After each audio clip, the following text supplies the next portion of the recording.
Unified 911, anong matutulong namin sa'yo? Anya ti maitulong mi ken kapo. Anong may tatabang ko sa Unsay imo? akong ikatabang nimo? Ngini makadabang na misal ka no. Sa anumang wika o dialekto, may tulong na darating sa iyo.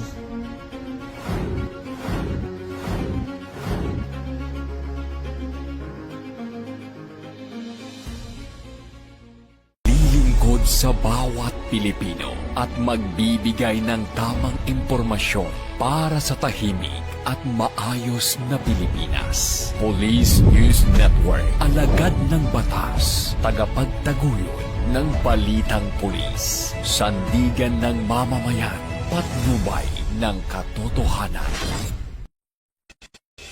La Campo Crame, maghahatid ng pinakahuling kaganapan at nagbabagang balita. Ito ang PNN Police News Network.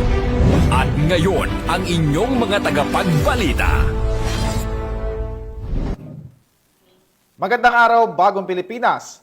Ako po ang inyong alagad ng batas, tagataguyod ng Balitang Pulis, Patrolman Adrian Dayao.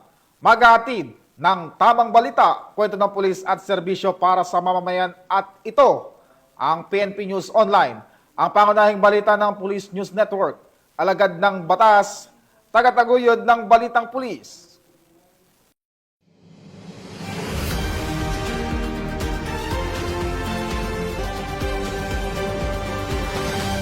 Ngayon ay araw ng Sabado at narito ang mga balitang nakalap ng ating mga PNN correspondent sa loob ng linggong ito.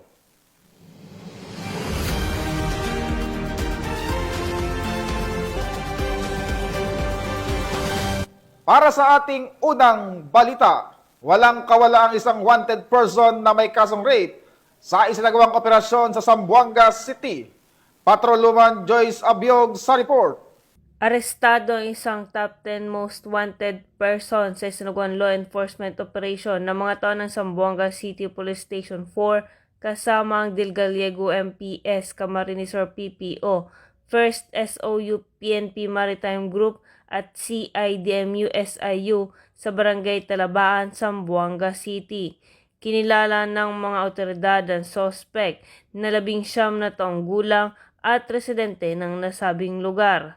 Ang operasyon ay naging matagumpay sa bisa ng warrant of arrest sa kasong rape na inisyo ni Honorable Arniel A. Dating, Acting Presiding Judge, Branch 56 Regional Trial Court, 5th Judicial Region, Libmanan, Camarines Sur, dated February 3, 2025, na walang inirekomendang piyansa. Sa ngayon, ang nasabing suspect ay nasa kusodiya na ng Zamboanga City Police Station 4 para sa tamang dokumentasyon at disposisyon. Mula rito sa Zamboanga Peninsula, ako ang inyong PNN correspondent, Patrolwoman Joyce Abiog, alagad ng batas, tagataguyod ng Balitang Pulis. Maraming salamat sa iyo, Patrolwoman Abiog. Arestado ang 30 anyos na drug suspect sa isinagawang bypass operation ng Osamis City Police Station sa Misamis Occidental. Tinutukan niyan ni Patrolwoman Risa Sahonia.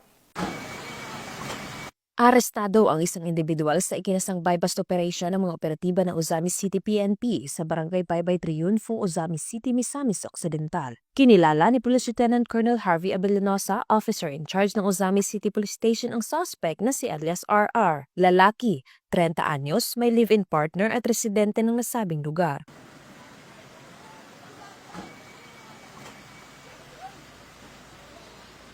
Sa ikinasang drug bypass operation bandang alas 8 ng gabi ng mga operatiba ng Osamis City Police Station ay nasamsam ang 7 pakete ng hinihinalang shabu at isang 500 peso bill na ginamit bilang bypass money at iba pang mga non-drug items. Naharap ang suspect sa kasong paglabag sa RA 9165 o Comprehensive Dangerous Drugs Act of 2002. Mula dito sa Northern Mindanao, ako ang inyong Police News Network correspondent, Patrolwoman Lisa Sahonia, alagad ng batas, tagataguyod ng Balitang Pulis. Maraming salamat sa iyo, Patrolwoman Sahonia. Arestado ang drug suspect sa nagawang bypass operation ng mga otoridad sa Coronadal City. Magbabalita dyan si Patrolwoman Braylin Jean Cabonilas.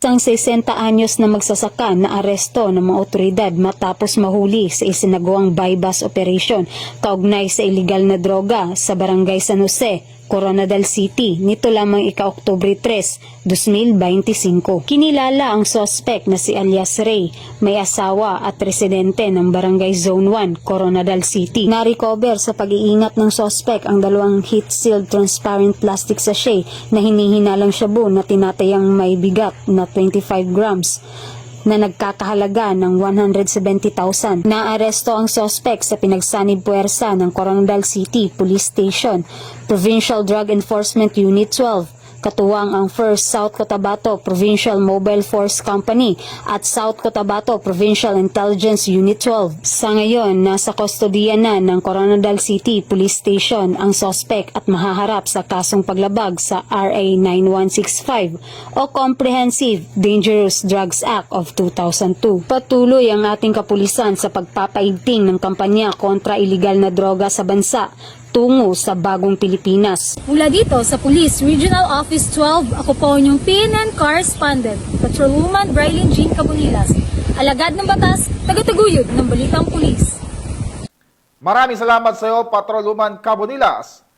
Patay ang isang SK chairman at kanyang kapatid, habang sugatan naman ang responding pulis sa pamamaril sa Cotabato City. Patrolwoman Angela Bandarlipe sa report.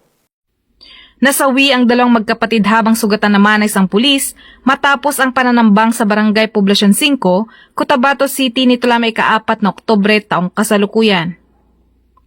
Kinilala ni Police Colonel Jeben Imbungkayaw, City Director ng Cotabato City, ang magkapatid na nasawi na sina Prince Mohas Rafsanjani Matanog, isang SK chairman ng naturang lugar, Muammar Salvador Matanog, at isang pulis na si Patrolman Norsaiden Lagyali na siyang sugatan. Ayon sa ulat ng mga otoridad, binabaybay umano ng mga biktimang naturang lugar sakay na isang Toyota Race nang bigla na lamang umanong tambagan at pinagbabaril ng mga suspect na sakay naman na isang Honda XRM. Agad namang rumesponde ang naturang pulis sa crime scene na nagtamo ng tama ng bala matapos paputokan ng mga suspect. Kaagad namang dinala ang mga sugatan sa paggamutan upang malapatan ng paunang lunas. Samantala, 94 na basyo ng balang na-recover ng PNP SOCO sa crime scene. Patuloy naman ang sinasagawang investigasyon ng Cotabato City PNP para makakalap ng iba pang impormasyon at matukoy ang mga suspect sa likod ng pamamaril. Mula rito sa Rio ng Bangsamoro, ako ang iyong PNN Correspondent, Patrolwoman Angela Bandarlipe, alagad ng batas, tagataguyod ng Balitang Pulis. Maraming salamat sa iyo, Patrolwoman Bandarlipe. Samantala, mahigit 1 milyong piso halaga ng iligal na droga ang nakumpiska sa 3 lalaki sa isinagawang anti-illegal drug operation ng Regional Drug Enforcement Unit 6. Patrolwoman Julibel Albior, ibalita mo. Hindi na nakapalag sa mga kapulisan na 3 binata nang maaresto sa isinagawang bypass operation ng Regional Police Drug Enforcement Unit 6 sa Zone 15 Barangay Calaparan, Arevalo, Iloilo City, bandang madaling araw ng Biyernes nito lamang ika-3 ng Oktubre taong kasalukuyan.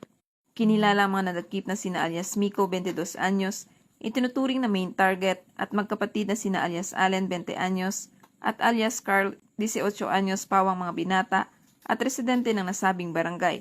Ayon kay Police Major Marvin Villanueva, Deputy Chief ng RPDEU 6, nabilhan si alias Miko ng isang bulto ng hinihinalang shabu ng pulis na nagpanggap na pusher buyer gamit ang 12,000 pesos na marked money.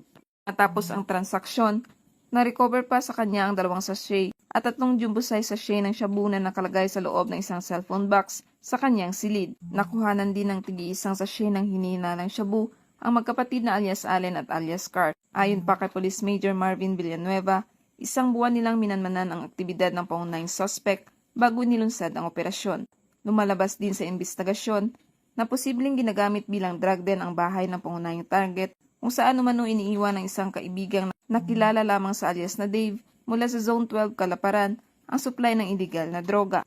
Tinatayang aabot sa humigit kumulang 170 gramo ang nakumpiskang hinihinalang shabu na may estimated standard drug price na 1,156,000 pesos.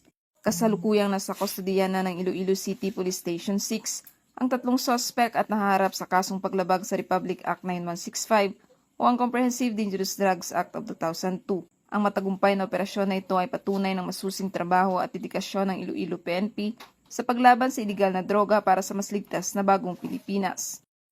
Mula dito sa Western Visayas, ako ang inyong Police News Network Correspondent, Patrolwoman Julibel Albior, alagad ng batas, tagataguyod ng Balitang Pulis. Maraming salamat sa iyo, Patrolwoman Albior.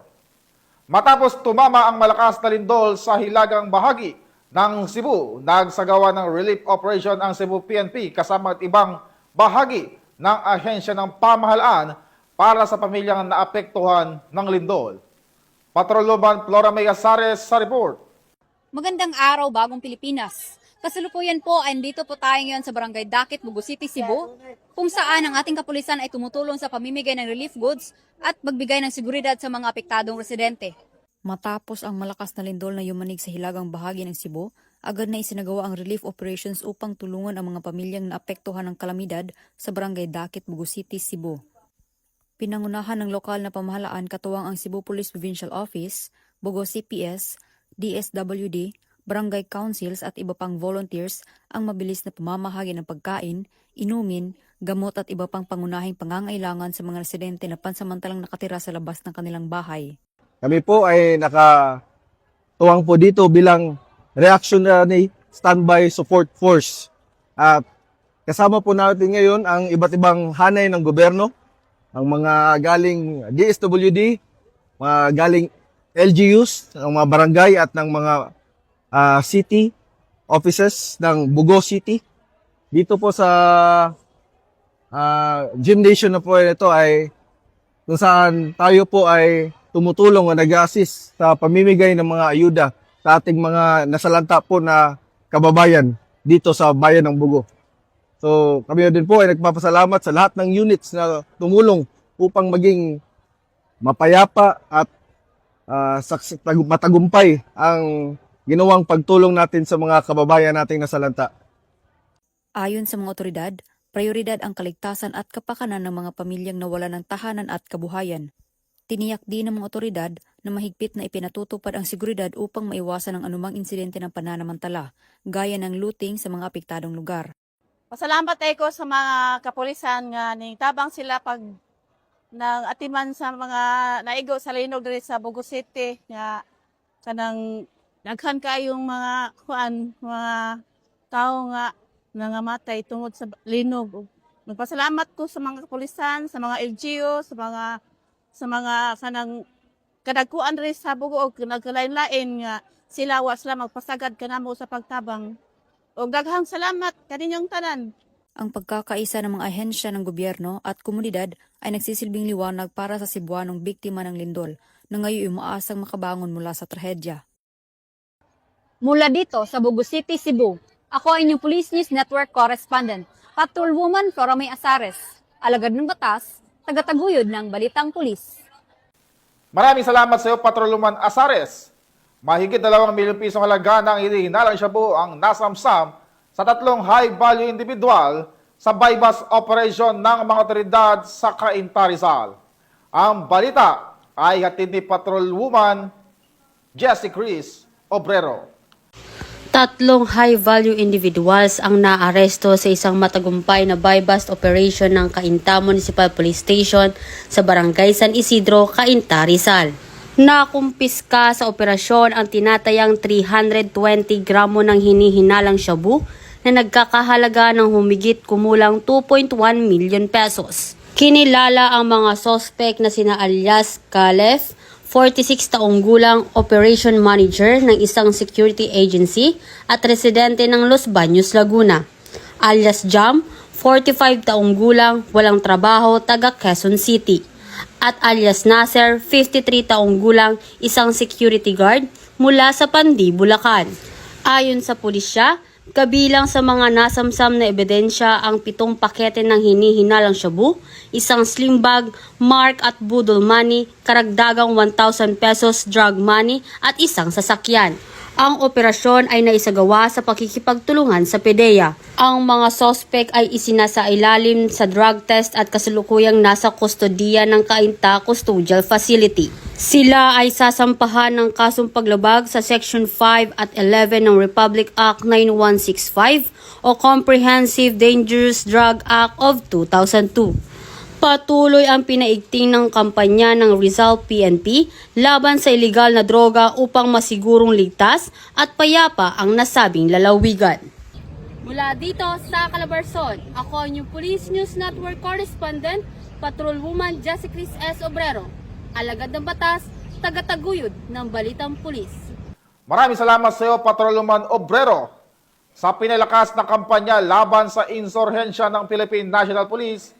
26 na miyembro ng Communist Terrorist Group at Communist Front Organization ang voluntaryong sumuko sa Police Regional Office 1. Tinutukan niya ni Police Corporal Mark Anthony Pico. Patuloy na nararamdaman ang epekto ng pinaigting na kampanya ng pamahalaan para sa kapayapaan sa Ilocos Region matapos na 26 na kasapi ng Communist Terrorist Group at mga kaugnay na organisasyon ang sumuko sa Police Regional Office 1 nitong buwan ng Setyembre taong kasalukuyan. Sa bilang na ito, 2 ay mga aktibong kasapi ng CTG, 3 ay New People's Army sa mga baryo, 18 ay miyembro ng Communist Front Organizations, 2 ang CFO supporters, at 1 naman ang Underground Mass Organization member. Isinuko rin ng mga dating rebelde ang 4 na piraso ng iba't ibang uri ng baril at 1 pampasabog. Ayon kay Police Brigadier General Dendo R. Reyes, Regional Director ng Police Regional Office 1, patuloy ang kanilang dedikasyon sa pagpapanatili ng kapayapaan sa rehiyon. Ang PRO-1 ay mananatiling matatag sa pangakong pangangalagaan ang estado ng matatag na panloob na kapayapaan at seguridad.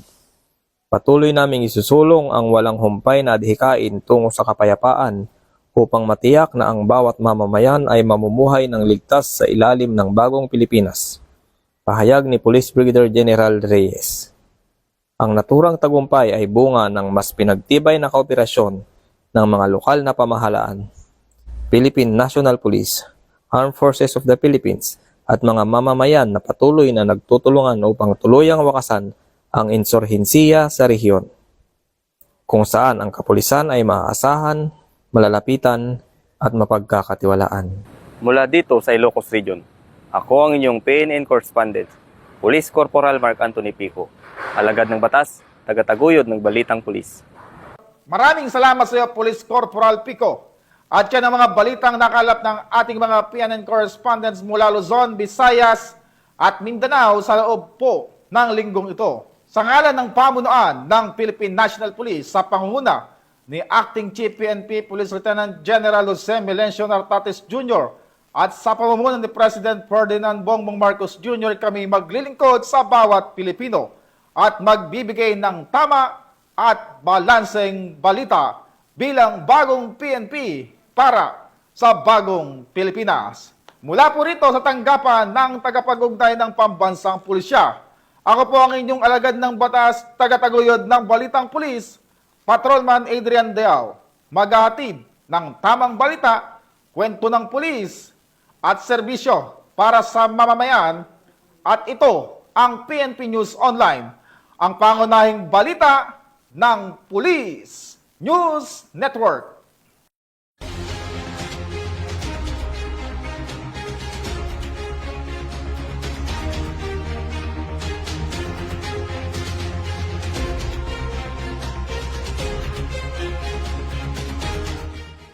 Police News Network, alagad ng batas, tagapagtaguyod ng balitang pulis.